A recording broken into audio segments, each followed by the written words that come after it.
Bonjour la famille, Jambo Mbote, Bento Bokiambote, qui est dans la famille Saoufé. Alors aujourd'hui, nous allons parler d'une bonne nouvelle pour la République démocratique du Congo. Et ben, l'accord qui avait été signé le 18 mai 2022 entre Congo-Brazzaville et le Rwanda pour la location des terres a été rompu et on ne sait pas exactement si c'est vraiment officiel, mais c'est quand même quelque chose de très intéressant.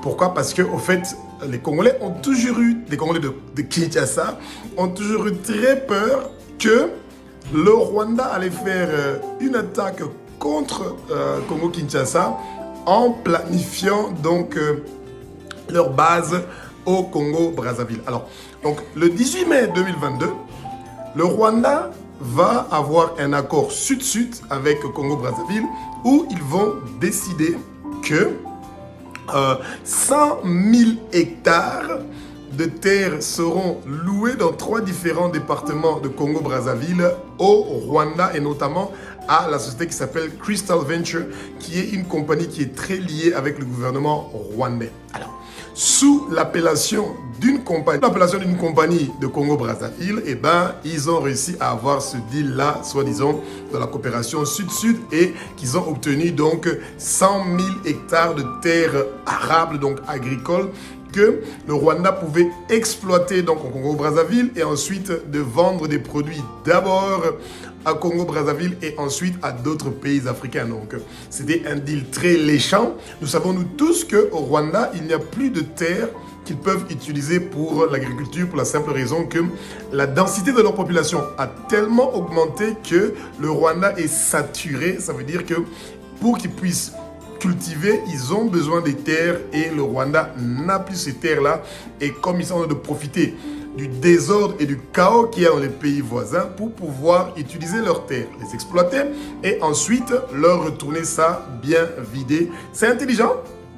Quand il y a des terres qui ne sont pas utilisées par les voisins et qu'eux pensent que nous pouvons bien utiliser ces terres-là, que ce soit dans l'agriculture, dans l'agro-pastoral, donc ça veut dire l'élevage de bovins, etc. Et ben, si les voisins ne réussissent pas à exploiter ces terres-là, et ben, eux, ils pensent qu'ils peuvent faire des bonnes choses avec ça. Donc, en 2022, le Rwanda a cette bonne idée-là, donc de louer des terrains au Congo-Brazzaville pour pouvoir les exploiter. Alors, le problème qu'il y a, c'est quoi?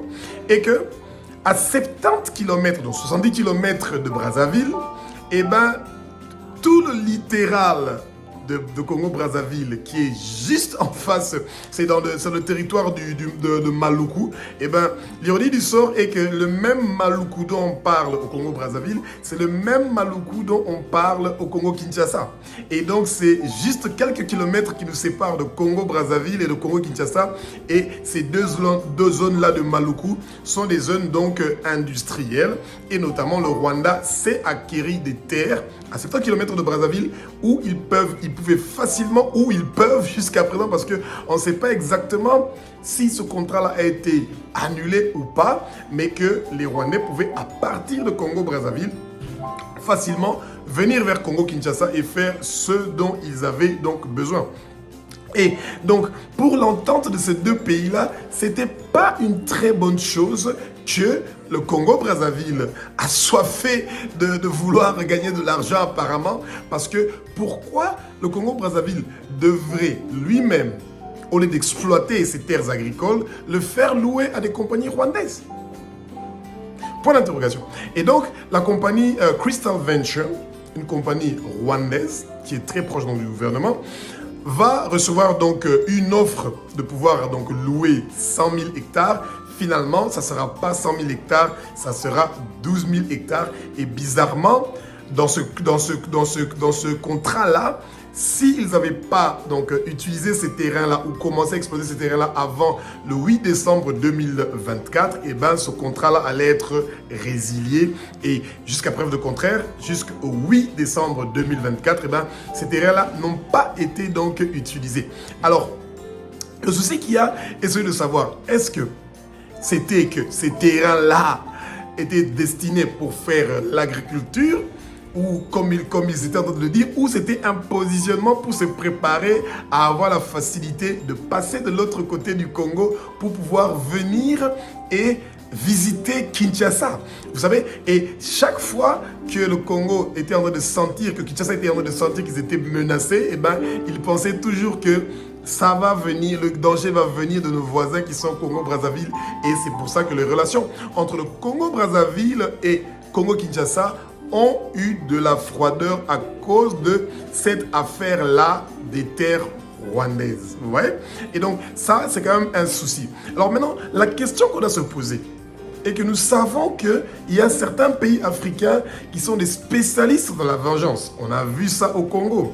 Chaque fois qu'il y a des accords qui n'ont pas été tenus et qu'il y a eu des embrouillements, etc. Parce que nous supposons qu'il y a beaucoup d'argent qui était investi dans cet accord-là entre le gouvernement congolais et les entreprises rwandaises qui sont venues donc pour exploiter les terres au Congo-Brazzaville. Et la question, c'est de savoir, est-ce que les Rwandais vont récupérer leur argent qu'ils avaient déjà investi ou pas? Et ça veut dire que les mêmes problèmes des conflits géopolitiques africains vont recommencer. Et c'est ça qui est triste, bien aimé.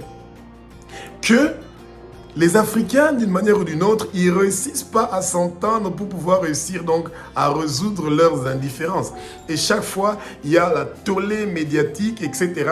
Parce que, oui, on a loué des terrains, 12 000 hectares au Rwanda, etc. Alors maintenant, que ces 12 000 terrains-là, ces 12 000 hectares-là, qu'on avait donc notamment initialement loués donc au Rwanda, est-ce que le Congo-Brazzaville va exploiter ça eux-mêmes pour pouvoir produire de la nourriture à un prix bas, comme le Rwanda était en train de prévoir ça pour le Congo-Brazzaville? Ouais. Et notamment cette nourriture-là que le Congo-Brazzaville allait produire par le Rwanda allait aussi être vendue à Kinshasa. Et vous savez que Kinshasa est une ville qui est très alléchante et très attractive pour la majorité des grandes entreprises, pour la simple raison que 20 millions d'habitants à Kinshasa, ça fait un marché juteux pour les gens qui veulent vendre leurs produits agricoles. Et surtout que nous savons que la majorité des produits agricoles de Kinshasa sont importés jusqu'au foufou, la farine de manioc, la farine de maïs. Tout est importé. Le poulet, le volaille, la viande, tout est importé à Kinshasa. Et c'est pour ça que les Rwandais avaient vu une opportunité de pouvoir gagner de l'argent d'une façon très juteuse avec Kinshasa en mettant des entreprises avec le nom, avec des noms de Congo-Brazzaville et de pouvoir récupérer ce marché-là. Alors, la jeunesse doit être inquiète avec l'évolution qui est en train de se passer en Afrique centrale. Au lieu que les Africains trouvent des solutions à travailler ensemble, qu'ils soient unis, eh ben, il y a des campagnes de haine qui sont en train de se créer pour que des pays différents puissent se haïr entre eux. Et les politiciens sont en train d'utiliser ça pour masquer leur manque de qualité de travail, parce que c'est ça que nous sommes en train de voir. Comment un pays peut donner 12 000 hectares ou 100 000 hectares à un autre pays pour venir exploiter dans leur pays? Ça veut dire que la politique agricole ou la politique foncière de ce pays-là a un souci. Et alors, est-ce que c'est le Rwanda qui est un problème? Ou ce sont nos propres autorités au Congo-Brazzaville qui sont le problème parce qu'ils n'ont pas de politique d'exploitation agricole? Ouais. Et pour preuve, eh ben, quand on n'a pas l'expertise, on met l'expertise en place pour qu'on puisse réussir à maximaliser donc le travail de l'agriculture et faire une promotion qui est intéressante pour que les jeunes puissent être intéressés par l'agriculture. Et les jeunes se sont plus intéressés à la fantaisie de l'argent du pétrole, l'argent qui est facile, travailler pour le gouvernement et qu'on peut se servir comme on veut, etc. Et ils ont oublié que l'agriculture est un secteur qui peut rapporter quelque chose pour le pays. Ouais. Et tant qu'il n'y aura pas de politique agricole au Congo-Brazzaville ou à Kinshasa, parce que les deux pays ont exactement le même problème. L'importation est en train de faire feu et flamme. Et ça, c'est triste. Et je suis très curieux de savoir les commentaires des jeunes qui ont appris effectivement la cessation de ce contrat-là entre Congo-Brazzaville et le Rwanda. Est-ce que c'est une joie? Oui, ça donne quand même de l'espoir que la population quelque part est écoutée, parce que ça avait amené beaucoup de tensions, beaucoup de commentaires par les gens de la politique et par les gens de la société civile. Mais maintenant, les terres sont libres. Le problème, ce n'était pas seulement que le contrat soit résilié, mais les terres sont libres maintenant. Et qu'est-ce que le gouvernement du Congo-Brazzaville va faire de ces terrains-là qui sont libres? Est-ce qu'ils vont les exploiter et que les Congolais de Brazzaville vont avoir du travail parce qu'on a besoin de créer de l'emploi dans le domaine agricole, on a besoin de créer des usines, des entreprises dans l'agroalimentaire? Est-ce que cela va se faire? Ouais. Et c'est ça. C'est facile de dire le contrat est résilié, oui, mais après, la suite, c'est quoi? Qu'est-ce qu'on fait de ces terres-là? On va encore les laisser pendant 20 ans, pas exploiter? Et qu'on va rien faire et on va continuer à laisser quelques individus qui font l'importation juteuse des produits agricoles et vendre ça directement à la population et gagner directement les francs CFA ou les dollars à Kinshasa? C'est vraiment triste de voir qu'on ne veut pas stimuler la population de produire leur propre nourriture, mais on fait gagner à quelques individus de l'argent qui sont en train d'importer des grandes quantités de nourriture et qui ne payent pas les taxes pour faire entrer cette nourriture-là dans le pays et ils gagnent de l'argent. Je suis très curieux de vos commentaires. Merci.